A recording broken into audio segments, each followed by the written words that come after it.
ini kasus yang apa ya, mungkin bisa kita bilang kasus yang tidak aneh lagi, tidak asing lagi. Di Indonesia ini banyak rentetan kasus kekerasan terhadap anak di Indonesia. Kasus yang sudah terjadi sejak puluhan tahun lalu. Mungkin kita ingat dulu ada Ari Hanggara, kasus terbesar sepanjang sejarah kekerasan anak Indonesia. Ini yang melegenda dan dikenal banyak orang sampai hari ini, yang meninggal di tangan kedua orang tuanya sendiri. Kemudian ada juga penganiayaan bayi di sebuah lembaga baby care di tahun 2014. Ada juga orang lain seperti Rego Karafi, kemudian di Kerbel, di Bramolong, kemudian anak-anak di panti asuhan Samuel, dan di tempat-tempat lainnya. Kemudian dengan berbagai pelaku kekerasan atau pelecehan seksual.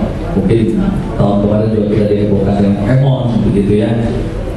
Di kasus ini tersangkanya sudah ada satu, paling tidak ada satu ya, walaupun publik mendorong ada tersangka lain karena disinyalir merupakan persekongkolan kejahatan di dalam rumah tersebut, begitu. Ada nama Agus dan bermotif untuk menutupi pemerkosaan atau pelecehan seksual yang dilakukan oleh Agus ini kepada Angeli.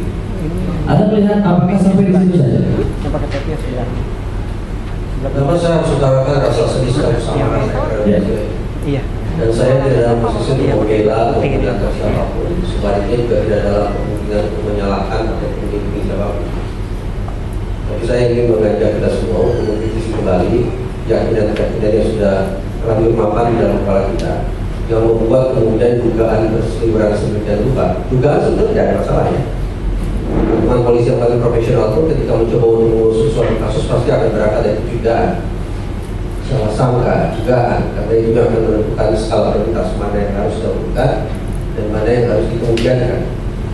Tapi yang risaukan bagi saya adalah ketika kemudian dugaan begitu mudahnya berkembang menjadi narasi penghakiman, sehingga seolah-olah proses hukum sudah dibutuhkan, seolah-olah pelaku sesungguhnya sudah ditemukan, yaitu ibu kaget. Saya pribadi memilih untuk mengatakan faktanya proses investigasi yang dilakukan oleh pihak yang paling mumpuni, kita harus berani berasumsi seperti ini. Investigasi yang dilakukan oleh pihak yang paling mumpuni, yaitu Polda Bali, sampai hari ini menetapkan tersangka satu orang. Nah, bagaimana mungkin kemudian menurut saya balik ke Mas Fadli, dugaan yang mana, sangkaan yang mana yang sampai membuat kita berpikir bahwa ada persekongkolan di situ. Kalau kita berpikir bahwa dalam rumah itu kan ada sekian banyak orang, bagaimana mungkin mereka tidak tahu satu sama lain? Yuk kita lihat beberapa tahun yang lalu di Jombang ada sebuah rumah, penghuninya ada beberapa orang. Ada satu nama yaitu Rian, tukang jagal dari Jombang. Dia bantai sekian banyak orang, dia kuburkan di sebelah belakang, bisnis kasus penyelidik. Tapi ternyata di rumah itu tidak ada satu orang pun yang tahu. Dan kita tidak menuduh bahwa dia melakukan konspirasi atau persekongkolan dengan orang tuanya untuk membantai sekian banyak orang.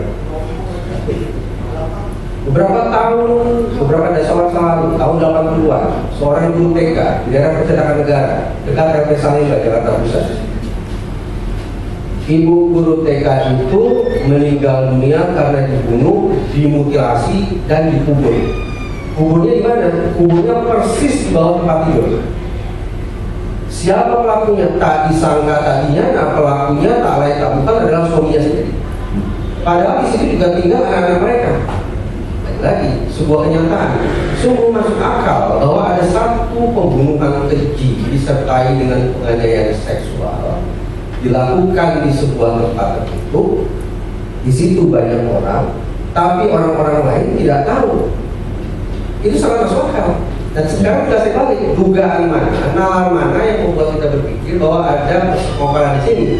Saya harus garis bawahi, saya tidak menutup kemungkinan adanya persekongkolan, tapi nalar saya mengatakan sampai saat ini tersangka hanya satu, dan saya belum menemukan adanya tanda-tanda atau indikasi bahwa pembunuhan yang sangat keji terhadap Angeli itu dilakukan dalam bentuk persekongkolan, dilakukan lebih dari satu orang, melibatkan perencanaan. Saya belum menemukan. Paling tidak kabarnya Ibu Margriet ini mengetahui apa yang dilakukan oleh Agus, yaitu pelecehan seksual yang dilakukan kepada Angelin. Nah, jadi pertanyaannya kita bicara apa? Persekongkolan untuk pembunuhan atau persekongkolan untuk penelantaran? Persekongkolan untuk pelecehan seksual? Yang mana dulu? Semua itu relevan dan memang sangat penting untuk ditindaklanjuti oleh teman-teman kepolisian. Tapi kita tidak bisa pukul rata semua kasus kemudian harus kita tahu di prioritas nomor 1, tidak bisa. Diurek nomor 1. Kita bicara yang mana dulu? Bicara kasus pembunuhan ya kan? Menurut saya tim saya bersama tim SDM Sejauh Foundation sejak awal beraudiensi, berkoordinasi dengan Polda Bali, langsung dengan Pak Kapolda Bali dan Pak Kapolresta Bali. Saya atau terhadap kerja mereka. Prioritas utama, terlepas apapun dugaan maupun penghakiman yang berseliweran di masyarakat, prioritasnya satu, kita harus fokus apa yang dilakukan menemukan Angelin. Syukur-syukur dalam kondisi ini.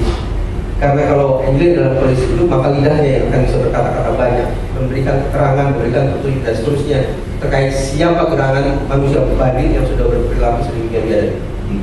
Kalaupun Angelin ditemukan dalam kondisi tidak bernyawa, mudah-mudahan tubuhnya dan ujung kepala sampai ujung kakinya akan berani berbicara, memberikan petunjuk, memberikan indikasi kepada teman-teman kepolisian dan kedokteran mereka melacak jejak pelakunya. Temukan Angelin.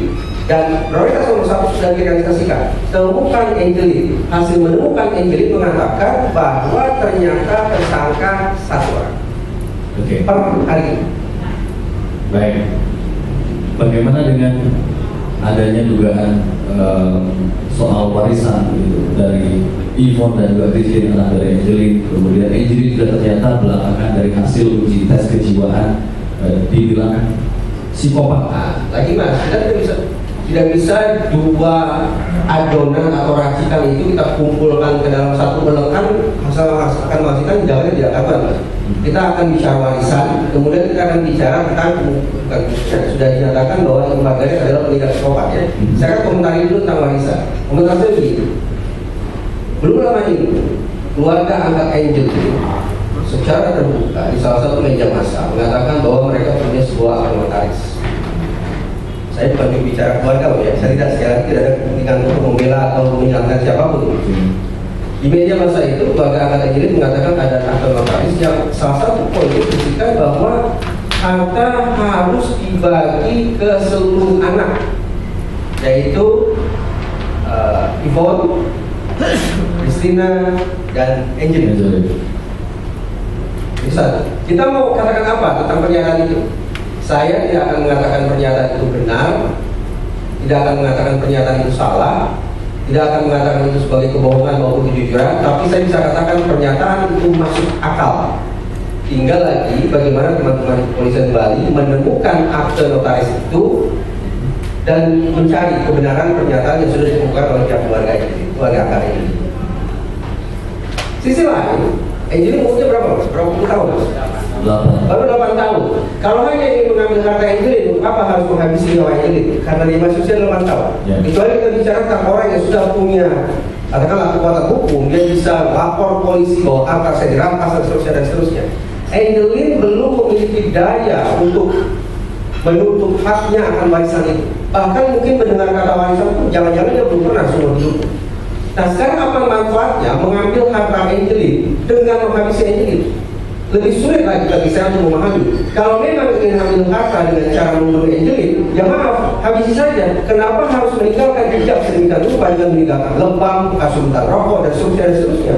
Niscaya kalau tubuh Angelin ditemukan dalam kondisi cedera parah macam itu, akan muncul berbagai macam dugaan-dugaan. Dan itu malah mempersulit pihak yang kita tuduh atau kita sangka ingin mengambil harta warisan Angelin. Jadi dengan kata lain, sungguh-sungguh perilaku terhadap Angelin adalah perilaku kejahatan yang tidak efisien.